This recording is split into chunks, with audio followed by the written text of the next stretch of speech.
quando a ansiedade ela deixa de ser normal e ela vira patológica, a gente pode ter de 6 a 7 transtornos. Porque tem um agora que é novo, o 7º, né? Que a gente pode tratar dele mais pra frente. Ele é por último. Porque ele é mais mais novo dentro do DSM-5, ele é o mais novo. Ele é novidade no mercado. Olha aí. E qual o primeiro?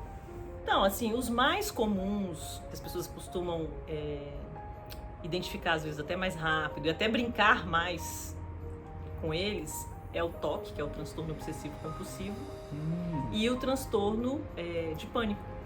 Mas por que o TOC ele tem relação com a ansiedade? Por quê? Então, o transtorno obsessivo compulsivo, a pessoa ela tem uma ideia obsessiva e a partir dessa ideia obsessiva, ela desenvolve um ato compulsivo. Então, ela começa a agir diversas vezes em torno de uma determinada situação na tentativa de acalmar o pensamento dela de que se ela não fizer aquilo, vai acontecer uma catástrofe. Então, por exemplo, a pessoa que sai de casa que tem a ideia de que alguém pode entrar dentro da casa dela. Certo. Então ela desenvolve um ato, essa é uma ideia compulsiva, não, obsessiva. Ela desenvolve um ato compulsivo de voltar diversas vezes para conferir se ela fechou a porta. Entendi. Então, a partir da ideia obsessiva de que alguém pode entrar dentro de casa, se ela não trancar, ela precisa desenvolver um ato compulsivo de voltar diversas vezes para conferir se ela fechou. E essa pessoa, o que ela tem que procurar para tratar isso? Bom, como já foi falado, né? Quando isso começa a tomar uma proporção a ponto de fazer a pessoa atrasar para o trabalho, porque ela já voltou 500 vezes, né? Afeta a vida dela. Começar a afetar a vida dela de uma maneira negativa, esse foi só um exemplo do trabalho, ela precisa procurar ajuda. Buscar orientação psicológica, psiquiátrica, porque às vezes vai ter que entrar com uma intervenção mais medicamentosa. Não dá assim, muitas vezes, para tratar sem o medicamento. Às vezes o transtorno ele tomou uma proporção tão intensa que não tem mais como a pessoa sozinha, por conta própria, tentar arrumar estratégias, entendeu? Ela tem que entrar com o medicamento. Em outros casos, a psicoterapia ajuda a pessoa a entender o porquê que ela desenvolveu aquele comportamento. Ajuda a fazer o caminho de volta, né, para encontrar a origem daquilo, aonde aquilo começou. Ajuda ela a encontrar estratégias para lidar com isso. Então, por exemplo, eu conheço uma pessoa que tem exatamente esse hábito de voltar diversas vezes para conferir se a porta está trancada e para conferir se as bocas do fogão estão fechadas. Nossa. Não está escapando gás. Qual foi a estratégia que essa pessoa arrumou depois que ela começou a fazer terapia? Ela, antes de sair de casa, ela começou a filmar. Ela dizia, olha, as bocas estão fechadas. Eu estou trancando a porta. E aí, depois que ela saía de casa, quando vinha a ideia obsessiva, ela via o vídeo. Entende? Então, é uma estratégia. É o ideal. O que é ideal? Né? No mundo de hoje em dia, onde tudo é estímulo pra gente ser ansioso, tudo é estímulo pra gente ser depressivo, tudo é estímulo pra gente destrambelhar a cabeça, qualquer estratégia que você estiver utilizando, né, benéfica, que não vai piorar a sua situação, mas vai te dar qualidade de vida, tá bom? Então, no caso dela, eu achei uma estratégia super... E o que aconteceu? Ela conseguiu...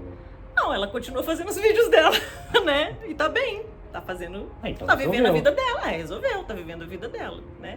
Bom.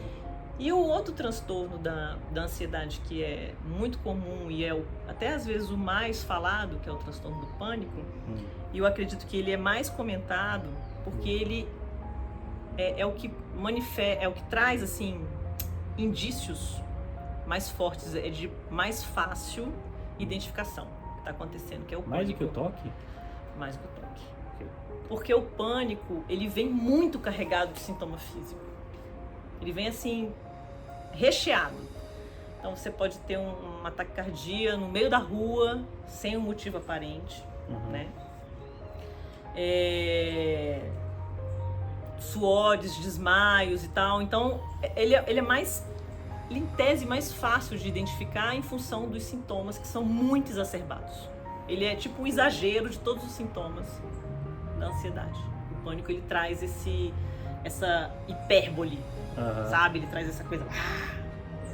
né? E a pessoa vai parar num cardiologista achando que tá tendo um problema de coração. Né? Vai parar num neurologista porque tá tendo desmaio na rua.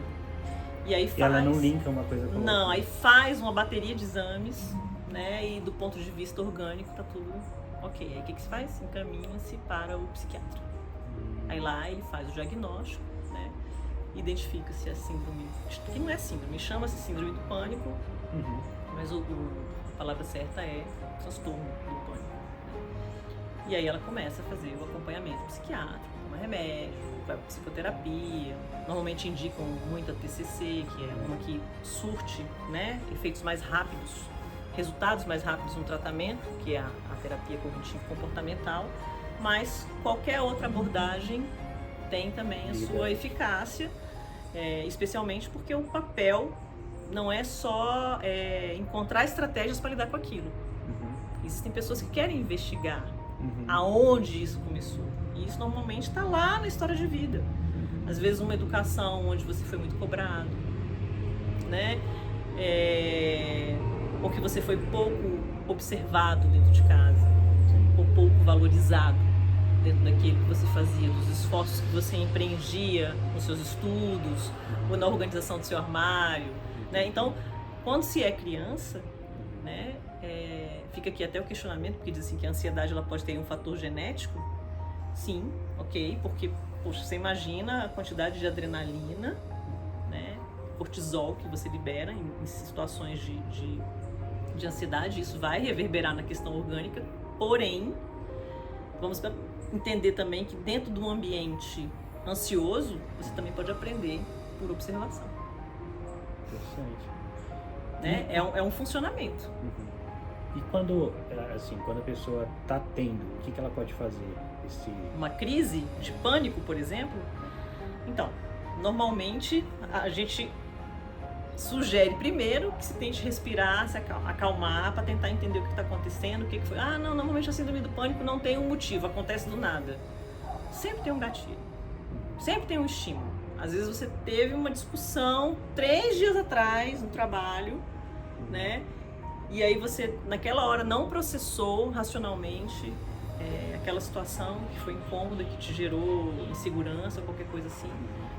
Passam-se alguns dias e você tem um gatilho, uma coisa que é sutil, que não é uma coisa tão assim clara, e a sua inconsciência ela vai captar aquilo. E ela pode, de forma retardatária, apresentar a crise. E quais são os sintomas que apresenta na hora? Pode variar de pessoa para pessoa, mas normalmente são sintomas voltados para a questão das palpitações, dos suores, da sensação de desmaio, embaçar a vista, a pessoa ficar fraca. São vários sintomas que normalmente são iguais aos de qualquer outro transtorno, mas que no pânico vem muito mais exacerbado. E a pessoa tem a sensação de que ela vai morrer. Efetivamente. Eu tive uma crise. E aí? Eu tive uma crise de pânico uma vez e foi a coisa mais louca da minha vida, assim. Gente, que situação foi essa? Eu levei mais de um mês para identificar o gatilho que tinha me colocado naquela situação. E depois que a situação passou, que eu saí da crise, eu tive uma crise. Eu nunca mais tive, mas realmente eu estava num momento de tensão na minha vida profissional, era uma situação de extrema insegurança que me relembrou uma outra situação que nem tinha a ver com o profissional. A minha inconsciência fez o emparelhamento, ligou-se e trouxe. A coisa veio, mas eu vi isso em processo terapêutico. Eu não faço terapia na cognitivo-comportamental, porém a abordagem com a qual eu sou trabalhada como paciente me ajudou a identificar a origem daquilo, fazer os links, perceber, né? E aí até que a gente entenda que a gente não está mais naquela situação passada, que o risco não existe, entende? Você tem que trazer para a consciência aquela primeira situação dolorosa para ressignificar, entendeu? Então a situação onde eu tive a crise mexeu numa ferida de uma dor muito antiga que eu não tinha trabalhado na época que aconteceu, e ela foi o gatilho. A situação daquele momento foi o gatilho para a situação daquele passado. Então elas vieram somadas. Quando eu identifiquei isso na terapia. Não tive mais. Então, se eu reviver uma situação semelhante, eu já vou saber. Legal. Mas assim, e quando você está atendendo, quando você começa a identificar que aquele paciente pode estar tendo crises, o que você passa para ele? Porque tem a questão do psiquiatra também. A partir do momento em que ele me relata situações em que me acenda a luz vermelha de que ele pode estar desenvolvendo, né, ou está enfrentando crises de pânico, eu sinalizo isso para ele, a minha suspeita, e peço uma avaliação psiquiátrica. Por quê? Por quê? Porque tanto o psicólogo quanto o psiquiatra, eles vão fazer uma varredura mais minuciosa em torno do histórico de vida da pessoa. Como é que isso acontece? Quais são as situações? O psiquiatra ele vai poder entrar com o medicamento, coisa que nós não podemos fazer. Nós não podemos receitar. Né? Isso é papel do médico. Por isso que a gente encaminha o psiquiatra, porque ele vai fazer o diagnóstico junto com a gente e ele vai receitar para ele poder fazer a regulação orgânica. Sim. Então, a medicação ela vai ajudar na regulação ali mais do físico, né? E a gente vai fazer o quê? Vai observar quais são os gatilhos, como é que isso acontece, quando isso acontece, por que acontece, onde se originou, o que você pode fazer a partir daqui. A psicologia ela entra mais como um processo de reeducação, né? De auto-observação, autorregulação, reeducação emocional para você dali estruturar novas formas de ser. Então, por isso que o tratamento tem que ser casado. Eu não tenho... Como é que eu posso te falar? Você imagina o quão difícil para um psicólogo é trabalhar uma pessoa extremamente ansiosa que não está regulada do ponto de vista neurológico. Então eu preciso que ela esteja pronta para decodificar o que eu, como psicóloga, estou trabalhando com ela. Entende? Se ela não estiver bem do ponto de vista ali psiquiátrico, o meu trabalho ele pode fazer efeito, mas ele vai demorar mais tempo. Então, quando um paciente chega muito dopado ou chega muito elétrico, ele não está pronto para receber o que a psicologia tem que oferecer. Ele pode até querer, mas ele vai ter dificuldades cognitivas para compreender o trabalho que é feito com a psicologia. E quando o paciente ele começa a demonstrar isso, quais geralmente são as dúvidas que ele te traz? Medo. Ele traz mais medo. Ele traz o receio de sair na rua e acontecer isso no meio da rua. Então ele começa, onde eu falo, ele começa a atrapalhar a vida da pessoa. Ela começa a evitar situações, evitar estar em determinados lugares com medo de ter um mal-estar, uma reação, de desmaiar, de passar mal. Então, quando eles trazem isso pra gente, já aconteceu alguma vez, eles já se desesperaram, porque aí começa, e se eu estiver sozinho? E se eu desmaiar e me roubarem? E se eu desmaiar atravessando a rua e for atropelado? Quer dizer, a fantasia, o pensamento, ele vai para 1000 lugares, né? Então, é uma perda do controle. Você não tem controle sobre o que vai acontecer com você. Imagina o quão ruim isso é. Então, é uma ansiedade que gera uma crise de pânico, uma crise de pânico que gera mais ansiedade, porque coisas ruins podem acontecer. Então, se a ansiedade, ela é um estado, ansiedade patológica, ela é um estado que se preocupa com alguma coisa que vai acontecer, pânico, ele é um negócio que se preocupa com alguma coisa que já aconteceu e que pode acontecer de novo. Então, entendi. Eu posso morrer numa crise dessa. Eu tô tendo um troço aqui físico, eu não sei o que é, sei lá, meu coração tá parando, meu cérebro tá parando, né? Tô bugando, né? Como dizem, tô bugando. É isso. Entendi. E o que as pessoas têm que fazer no final do vídeo? Buscar orientação psicológica, psiquiátrica, né? Se conhecerem, buscarem cada vez mais esse processo do autoconhecimento e não abrir mão de ajuda, não ignorar os sinais. Certo. Você curte o canal, você divulga, você compartilha, você se inscreve, ativa as notificações. Exatamente. Tá bom? Comentar aqui, comenta, perguntar, tirar suas dúvidas. Isso. E Chama o Instagram? lá, chama lá. Ótimo.